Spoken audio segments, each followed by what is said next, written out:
real Ed Edwards please stand up?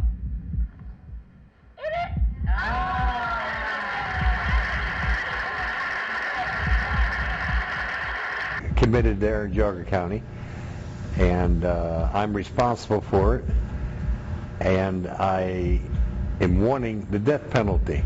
And I deserve the death penalty. I deserve it, and I want the death penalty. You don't want us to be in prison for a long time on everything else that's been going on. Right. I'm not a healthy man. If I felt that bad about it, I wouldn't have done it to start with. In today's video, we're going to be reacting to this strange interview of notorious serial killer Edward Edwards, begging for the death penalty. But before we start analysing these clips, we'll briefly go over the events leading up to this interview. So let's take a look.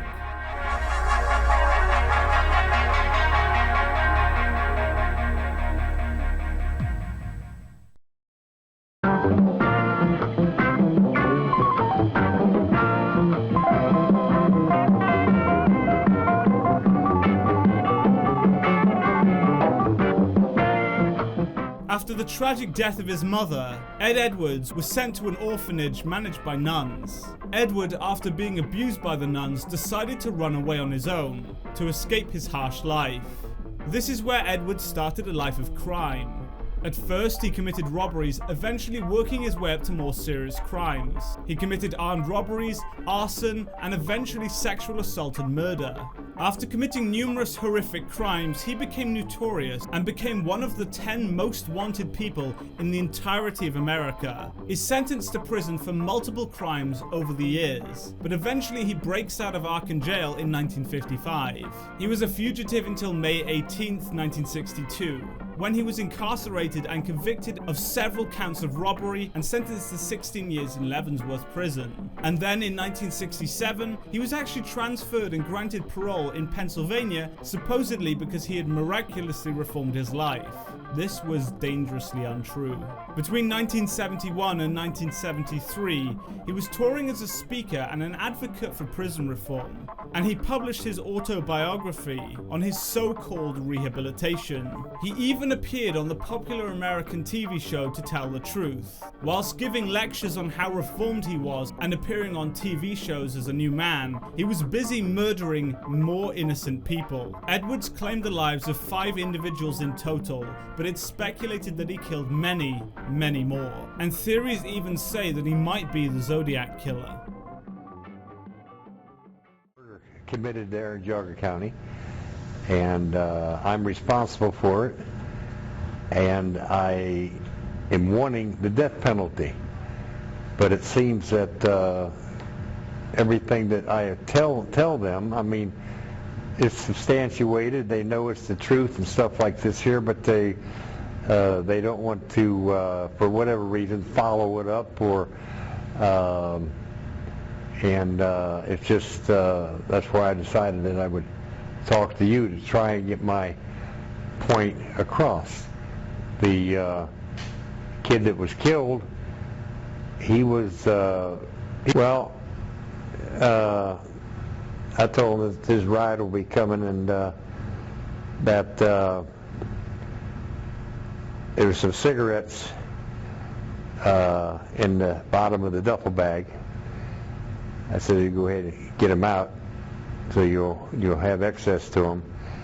And so the duffel bag is, for example, down here where my feet. And Danny is squatted down, and he's taking his hand, he's going through the bottom of the duffel bag trying to find the cigarettes. And I'm standing right here. And I have the sawed-off shotgun, and I ease it out of the bag while Danny's down there looking.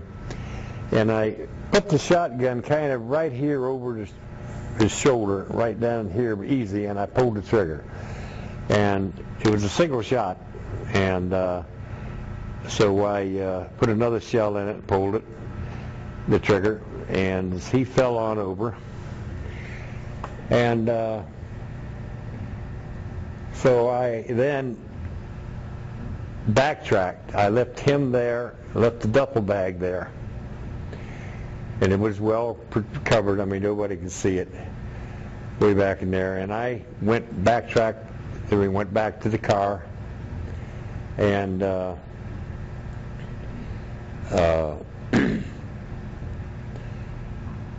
changed clothes, and I went on home.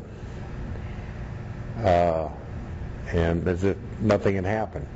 Because my wife, as I said, didn't even know that Danny was in town. So, well, he didn't know it was coming. He had he did not know that he was going to get shot. I didn't threaten him in any way. I felt bad, but apparently not bad enough that I kept from doing it. He was stealing from my children, and I'm very close to my family in that respect. And so I just let my mind. I'm not new to crime. I've been in crime all my life.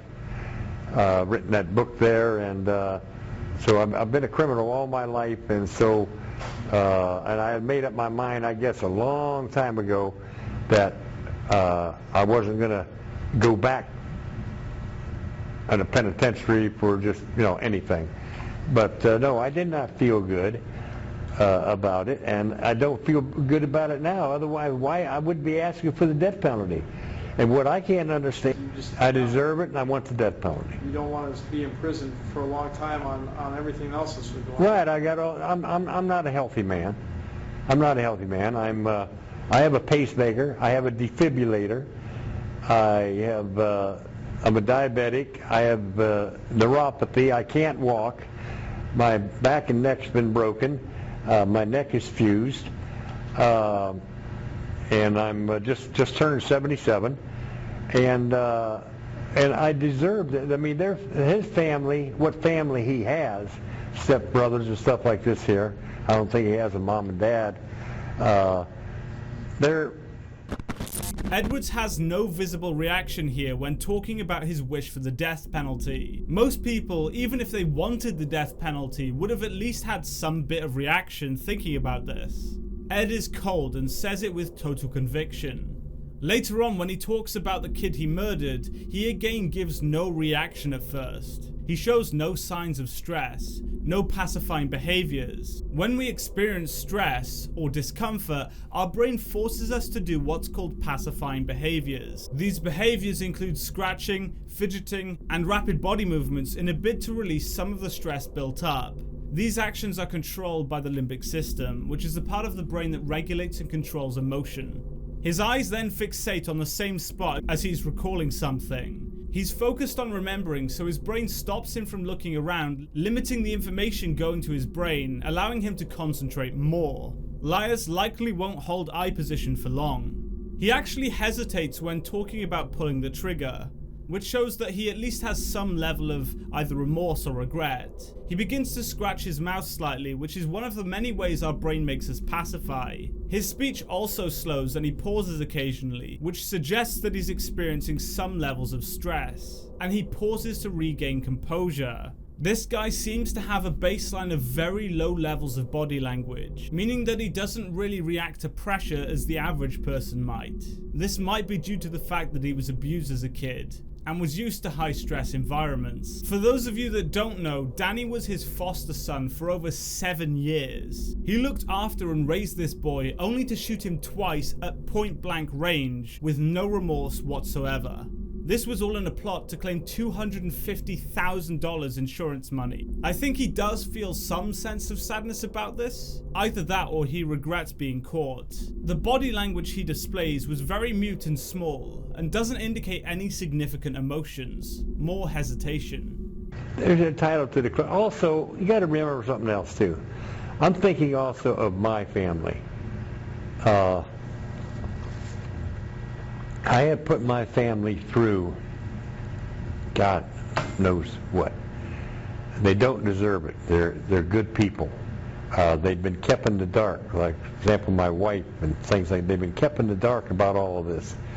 And so, not only does Danny's family, what he has, get closure, my family gets closure if their closure can be brought about. Because I have a different view on what closure really is. You know, you keep hearing people say, well, now you got closure. Okay, is closure knowing the person that did it got caught and he's being sent to the penitentiary? Is that closure? Or is closure, if it were one of mine, closure, I would want to know, what did my child say anything prior to dying? Did he ask for me? Did she or he ask for me? Was he pleading? In other words, I would want to know what was going on at the very end. That would be the closure that's what I describe as closure in that respect, coming from a parent. Not just knowing that, okay, I committed the crime, so I'm guilty, and that to me it's just, you that's... want to provide that now. Well, there was nothing. Danny didn't know he was going to get shot, so he did not plead. He didn't know he was going to get shot. But yes, I want to provide the closure to my family in that I've done it, and I deserve the death penalty. As a matter of fact, I have a daughter, but I did this. What is so... Okay, I'm sure that there's matter of fact, it's happened many times over and over again, and it's going to continue to happen, where people will come up and tell you they killed somebody or they're committing to a crime and stuff like this here. This is a little bit different. They know that I did this. They've got the gun. They've got the shells. Danny lived at the house. I had the reason for it. I've told them what the reasoning was.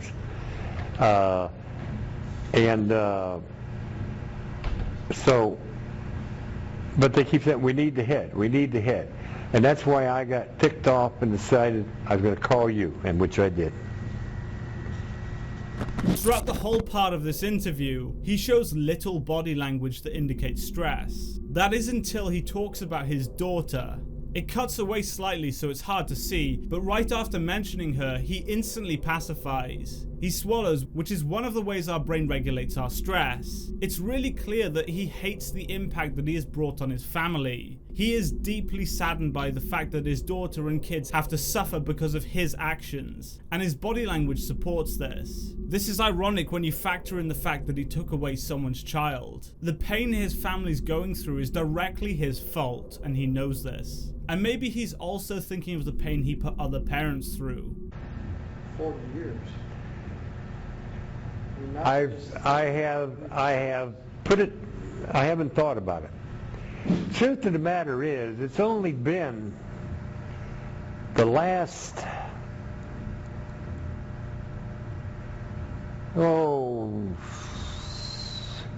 6 or 7 years that I've given any thought to any of it. I just didn't think of it. Because you hear a lot of people say, well, conscience will get the best of you. I just didn't think of it, and it didn't bother me. Did you ever think you'd ever do This one here in Geauga County, it was in effect 12 years ago, 13 years ago, and I certainly deserve it. I certainly deserve it. And I have no qualm whatsoever about going down there and letting them, now if they still had electrocution, I might change my way of thinking, but I have no qualm about them putting a needle on my arm. And as a matter of fact, they took blood today, and it can't hurt as much as that did. Well, you know that the death penalty... I deserve it, yes. Did you offer any apologies to any of your victims' families? Oh, that's for me to say I wouldn't. Oh no, naturally. I'm sorry and everything, but I'm not going to stand up and beat myself on the chest, and certainly I'm not going to, I'm not going to get up in court and apologize and things like this. It's already that there is. I believe that would be an insult to injury. I believe that would be an insult to injury for me to stand up in court and say, I'm sorry I killed your daughter or your son or your relative. I'm sorry. That's wrong. That's wrong. Why is it wrong? It's just, I believe you're insulting them. I mean, I think my actions are speaking loud that I am sorry. Okay, and they're going to have an impact statement against me, and I'm going to sit there and whatever they have to say, I'm going to take it. I'm going to take whatever they have to say, and you know, and let them say it. I deserve it, but at the same time, I'm not going to get up and if I felt that bad about it, I wouldn't have done it to start with. I just. And the thing about you that If I felt that bad about it, I wouldn't have done it to start with. Scary words. He has no remorse for what he did whatsoever, and would do it again given the chance. Edward is devoid of emotions and only shows concern for his family at times. His body language really does support this too. He stares at the person talking and only looks away to recall. And he's also making average levels of eye contact here. The rule is 50% eye contact when speaking and 75% eye contact when listening. And he adheres to that, showing that he's not experiencing stress when discussing it. I do suspect that the traumatic events of his childhood have dulled him to any emotional feelings. He's completely logical without a heart, and sometimes that is the worst combination possible. Leavenworth and Lewisburg and everything, I went straight. And my intention, don't ask me where I went wrong, my intent, please, my intent was, the criminologist at University of Akron suggested I write that book. And it was my intent never, ever, ever to get back into crime again. It was just, that was my intent. So much for good intentions.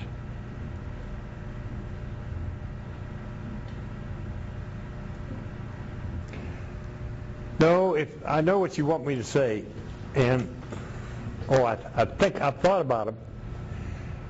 I've been sorry about it, but no, I've never had nightmares and things like that there. I've never relived it. And I've also known that in all of my my murders, that there was no evidence. I left no evidence. I brought it about by admitting it myself. The ones there in Akron, nobody knew about those. Fact of the matter is, when I contacted them, they wasn't sure. They had already come up with 3 or 4 other cold cases before they come to the right ones.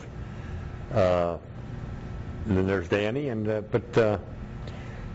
no, I just been able to put it out of my mind.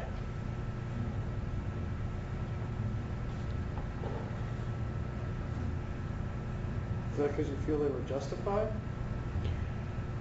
No, it's just that I guess, you know, when you're real small and you're coming up with crime, you learn that I can tell you're guilty, you look guilty. Or, you know, the stealing the birthday cake or whatever it might have been at the orphanage. So you just get to the point of you don't look guilty. You do it and you forget it's done, and you go about your business until the next time.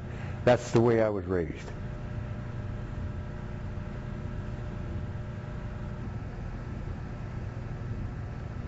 Oh, I wish I could just start life all over again.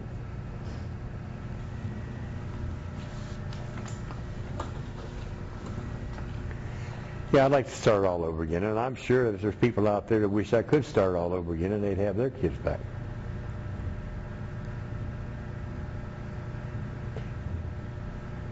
And regardless what people looking at this video might think or what they might read, I am not proud of any of this. I'm not proud of any of it. I'm not being boastful. I'm not proud of it. And I certainly wouldn't recommend it for anybody to follow in my footprints, follow my steps.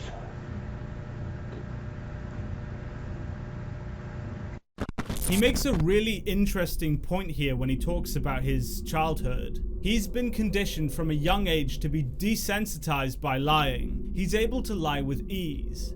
This is actually something I really want to research in the future, and I'll explain why. By being desensitized by lying, he doesn't experience stress when doing it, as he has so much experience going through that stress. As a result, his body language doesn't change, as he doesn't fear being caught. This is why some people are just impossible to read, as they have no fear. They get no stress from lying. Fear is what activates our limbic system and causes us to pacify, and we read those pacifying behaviors to form conclusions. If they're not giving off any nonverbal cues because they're desensitized, then how are we going to read them? We can't. And that's why some people are naturally good liars. They're used to not caring about it. Shockingly, over the span of 19 years between 1977 and 1996, Edwards claimed the lives of 5 individuals, with many more suspected. In 1980, Edwards was convicted of arson and was sent back to Pennsylvania prison, where he was then investigated further. Finally, justice was served when he was sentenced to death by 3 judges in 1996 for the murder of his last victim, Danny Boy. Edwards died in prison in 2011, ironically only a few months before he was scheduled to be executed. This creepy TV show was filmed at the height of Edwards' murders, and he killed many people after this video was taken. Take a look at this, as it's really eerie. This is the only copy I could find on the internet, so apologies for the bad quality.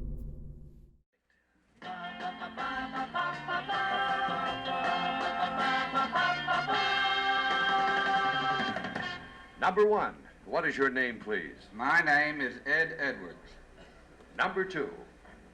My name is Ed Edwards. Number 3. My name is Ed Edwards. And here is the extraordinary story of Ed Edwards. I think you'll find it profitable. It says, I, Ed Edwards, was once on the FBI's list of the 10 most wanted criminals in America. Now I am a respected citizen in my community. Here's the story of my dramatic turnabout. As a young boy, I felt that the only way I could gain any recognition was to steal. Eventually, I committed armed robberies, impersonated a federal officer, and was sought for questioning about a double murder. I spent time in the federal penitentiaries in Leavenworth and Lewisburg. It was at the latter prison that I started vocational training and very slowly began to realize that I could still be somebody and return to my rightful and legal place in society. There is a tremendous need for communication between parents and their children. I stress this point in my book, which is titled Metamorphosis of a Criminal, signed Ed Edwards.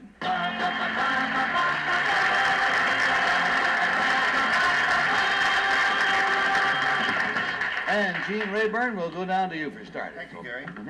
Number 3, from what Gary just read here, do we infer that you did not have a good relationship with your parents? This is true. In what way, number 3? In communications, as you indicate? I was born an illegitimate child, so I never had a real mother to speak of. Number 2, what vocation did you study in prison? Actually, it was for remodeling of houses. And is that your business today, number 2? Yes, it is, in addition to writing. Yeah. Number 1, what is your business today? My business today is writing and lecturing. Yes. And what vocation did you learn? Did you learn writing while you were in prison? History. History? You studied history? Yes. The history of the world, general history? General history. Yeah. Number 2, in prison parlance, what is a screw? He's a hack, a bull. He's a guard. Yeah, number 3, in prison parlance, what is a bull? No, who is a publisher, number 3, of your book? Hart Publishing Company. Who? Hart Publishing Company. And that takes us, please, to Kitty. Number 1, did you commit these double murders, or you just wanted for questioning? I was wanted for questioning, but later they found out it wasn't me. And number 2, why were you on the 10 most wanted list then? I guess a lot of the FBI men sat around, took a vote, and I won. Number 3, what is considered the maximum security prison in America? Your Leavenworth Federal Penitentiary. Number 1, how did you finally manage to rehabilitate yourself, and how old were you? After I got out of prison. How old were you? 45. Number 2, you stayed in prison till you were 45 years old? No, I wasn't in prison that long. I was there until I was 36. Oh, and number 3, did you get a proper degree from your studies in prison? Yes, I did. Number 2, we didn't find out what you studied in prison. Yes, I mentioned before, to a degree. It had to do with building and construction. Oh, and number trades. 3, what did you study? Hey, the buzzer went, and we're going to go to Alan. Number 3, what is a fish? It's a new man coming into the institution. Number 2, what's a fish? An easy mark. Number 1? A new man coming in. And number 1, is it common that a prisoner would tend to have a knife of some kind in prison? No, it's not common, but there are quite a few around. Mm-hmm. And number 3, what was your first term, your prison term? How long, what was your first sentence, I mean? My first sentence was in a reformatory for 2 years. I see. And your second sentence? Was also in a reformatory for 2 years. I see. How old were you when you got out of prison? The last time I was released, I was about 32. The last time you were released? And that takes us, please, to Peggy. Number 2, do reformatories try to help kids, or are they just in there to do the time and get out? They're just there to do their time and get out. That's all. Number 3, who was it in prison, and what prison, or did somebody in prison help you to get straightened out? I mean, or did you do it yourself? Yes, I met a man who was a guard at the penitentiary, and he's the one that helped me to rehabilitate. Thank you. Number 1, can you make a good living writing and lecturing now? I mean, you Yes, say you I write have and been doing very well. Thank you. How old were you when you first went to the can, number 1? I mean, the jail. Well, I was first in a reformatory, but actually in jail I was 30. Thank you. Number 2 was Lou. There goes the bell, and that means no more questions. Mark your ballots as you will without consulting amongst yourselves. The audience and I will take a look at our friends over here at number 1, number 2, and number 3. Has everybody got the ballot marked? No, I haven't got my ballot marked. Well, that's too bad, because you got to start. I got to start. I tell you what I'm going to do, Gary. Yep. It's just like the producers of this show to get a young, all-American looking boy like number 3 with a prison record. The most unlikely looking one up there. And that's why I voted for him. All righty, and you got a 3 show, and then we're going to go to Kitty. Well, I agree with you, and I think number 2 is marvelous. Oh, What? I voted for number 1. Well, he's perfect. Nothing wrong with voting for number 1. Nice fellow. Alan? I found that the number 2 did not know what a fish is. A fish, in fact, is a new man in prison, but both 1 and 3 knew that. However, number 3 said a guard helped him rehabilitate himself, and number 1 said he rehabilitated himself once he got out. And that sounds closer to reality to me, so I voted for number 1. Pair of 1s and a 3 and Peg. Well, number 2 said it was practically the same thing as a new man, and I think number 2 looks terrific to be a criminal. He looks so tough. But I always feel, my dear, that it's after all, you wouldn't get fooled by somebody like number 2, but number 3 you trust with your life, so I voted for him. By a variety of logics, we have arrived at the following conclusion. A pair of 2s on each end, the votes are all in. Will the real Ed Edwards please stand up?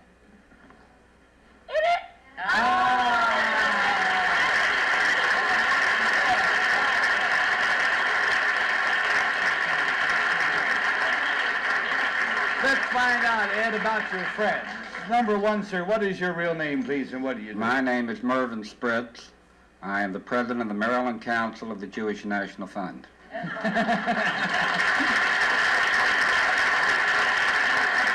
he does a great job of playing George Raft, too. You notice when he wants to. Number 2, please, tell us about yourself. The name is Rick Klein.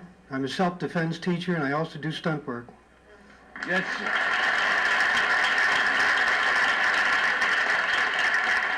Ed, there's one important point. You and I were chatting backstage, and I asked you what was the reaction in your neighborhood when you came out of the reformatory the first time. Were you put down by your fellow citizens, or did they look up to you? No, when I was released from the reformatory, they looked up to me, and this motivated me to go on to bigger things, because this is why I was out there committing the crime, was for the recognition. Mm-hmm. And this happens because a lot of people think it's a big shot thing to do, huh? Yes, this is the, the more trouble you get into, the bigger you are in their eyes. Well, I want to tell you, you look like a pretty big man from over here. And thank you very much for being with us, Mr. Edwards, and thank you, gentlemen, also.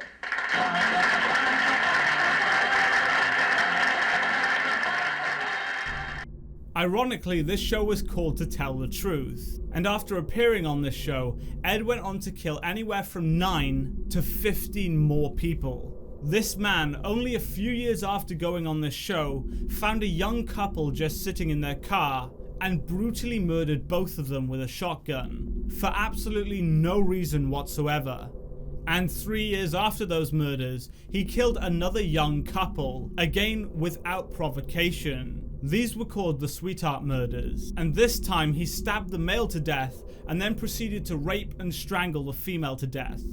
This man is often regarded as one of the worst killers of all time, as he did so without motive or reason. He would just impulsively kill happy couples he saw. And because he is seemingly devoid of all emotion, people have struggled to give him a reason why he did this. Where Ted Bundy murdered for pleasure and control, Ed did so for seemingly no reason at all. In the end, nature did take its revenge, and he died of natural causes only a few months before he was going to be executed. My heart goes out to the families affected by this brutal man.